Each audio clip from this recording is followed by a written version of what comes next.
Thank you.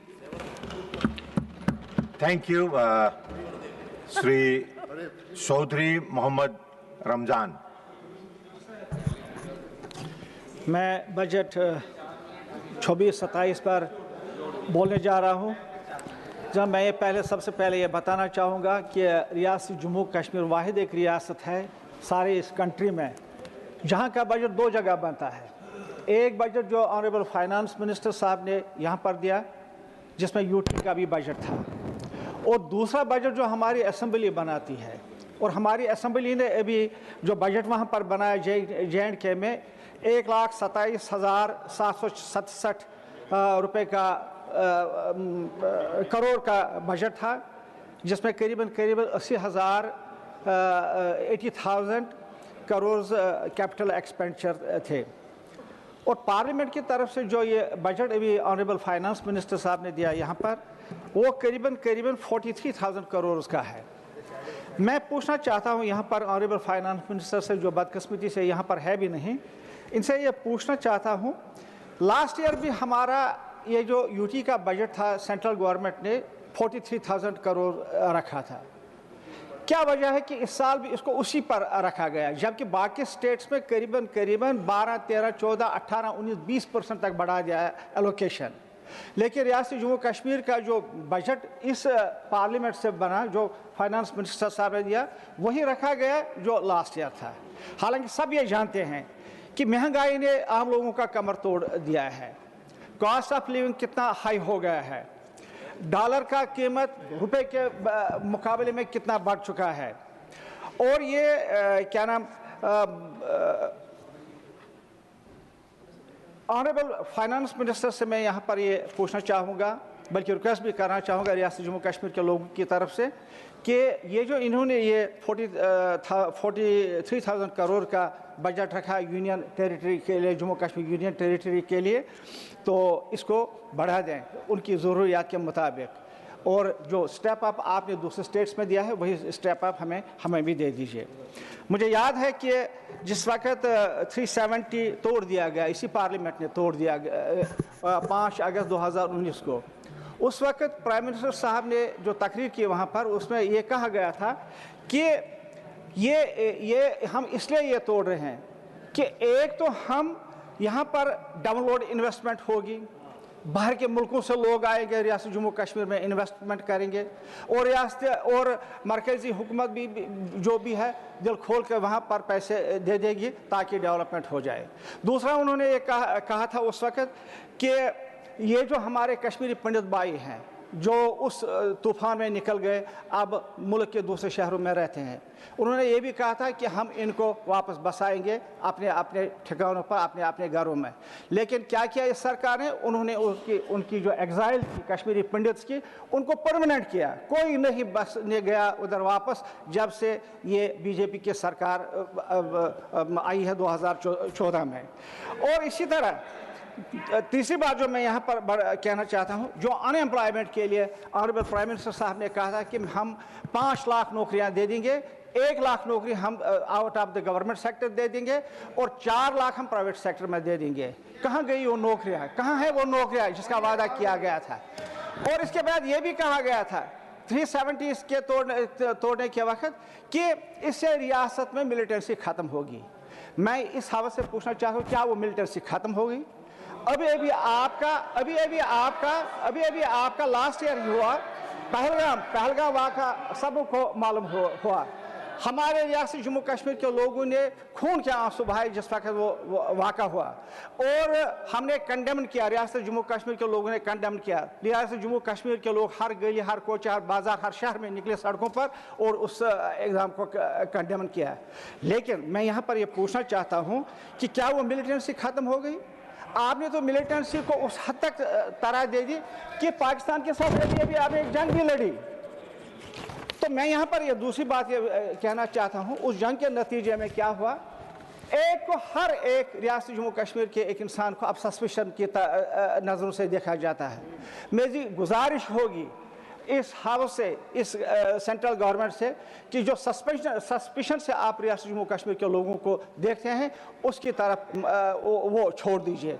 हम रियासत जम्मू कश्मीर के लोग भी मुल्क के इतने ही सिटीजन हैं, वही हक रखते हैं जो जिस तरह बाकी मुल्क के लोग रखते हैं। और हमारा प्रेडोमिनेंटली हमारा कश्मीर का रीजन इसमें ज़्यादा से ज़्यादा मुतासर हुआ है। प्रेडोमिनेंटली आबादी भी जो है हमारी मुस्लिम आबादी है। हमारा मज़हब, हमारा कुरान कंडेम करता है वायलेंस को। हमारे कुरान में ये अल्लाह ताला फरमाता है कि कोई भी आदमी जो बेगुनाह इंसान का कत्ल करे वो इंसानों का कत्ल करता है। इन्नमा कतल नफ्स बिगारी नफ्स इज़ फसाद फिल अर्द फकान्नमा फकतल नास जमीअन वमन अहया फकान्नमा अहयल नास जमीआ। ये अरबी में है, कुरान में लिखा है कि कोई भी ये निहत्ता इंसान जो होगा, अगर कोई भी उसको कत्ल करेगा तो ये सारे इंसानियत का कत्ल है। और जो कोई इंसान किसी के साथ भलाई के साथ पेश आएगा, उसको बचाएगा, तो वो सारी इंसानियत की भलाई करता है। लिहाजा मैं यहाँ पर ये कहना चाहता हूँ, रियासत जम्मू कश्मीर के लोगों के साथ जो इसके बाद सलूक हुआ, खासकर लेबरर्स के साथ, स्टूडेंट्स के साथ और जो ट्रेडर्स हमारे हैं उनके साथ जो होता है, ये हाउस इसको कंडेम करे। और मेरी आपसे भी ये गुजारिश है कि एक मैसेज चला जाना चाहे। मैं ऑनरेबल होम मिनिस्टर साहब का शुक्रिया अदा कर रहा हूँ। हम मिले उससे, तीनों मेरे जो कुलीग्स यहाँ पर है, और उन्होंने हमें वादा दिया था कि मैं इसमें ज़रूर एग्ज़ाम का, और उन्होंने किया भी, उससे चीफ मिनिस्टर साहब ने किया। लेकिन अभी भी फिर भी ज़रूरत है उस ये जो दहशत फैलाई गई बाकी के रियासतों में, उसको किसी न किसी तरह तोड़ दाए। जियो टैगिंग हमारी मस्जिदों की होती है। मुझे बताएं किस मंदिर या किस गुरुद्वारा का कश्मीर में जियो टैगिंग हो गई, किस ज़मीन में है? रोज़ पटवारी आते हैं, मस्जिदों का पूछते हैं, इमामों का पूछते हैं, आधार कार्ड लाओ जी, थाने पर जाओ जी। मेरे ख्याल में ये किसी भी शख्स के मज़हब में एक खुली सी मज़ाहमत है। मैं चाहता हूँ ऑनरेबल चेयरमैन साहब से मेरी ये गुजारिश है कि इस सिलसिले का ये नोटिस ले लें।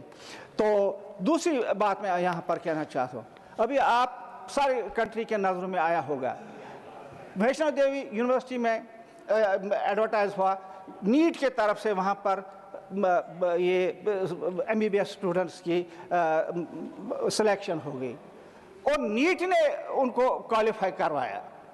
लेकिन इतना हंगामा उधर हो गया तो यूनिवर्सिटी ही बंद हो गई, मेडिकल कॉलेज भी ख़त्म ही हो गया। क्या ये ऐसा होना चाहिए? हालांकि कश्मीर के लोगों ने कभी नहीं यह कहा।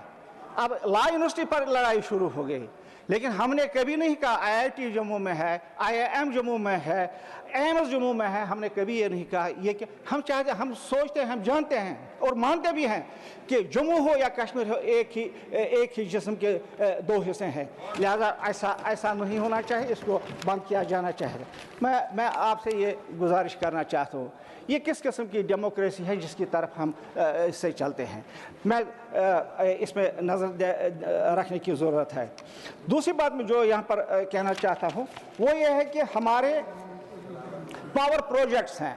हमारा पोटेंशियल जो है 22,000 करोड़ का है।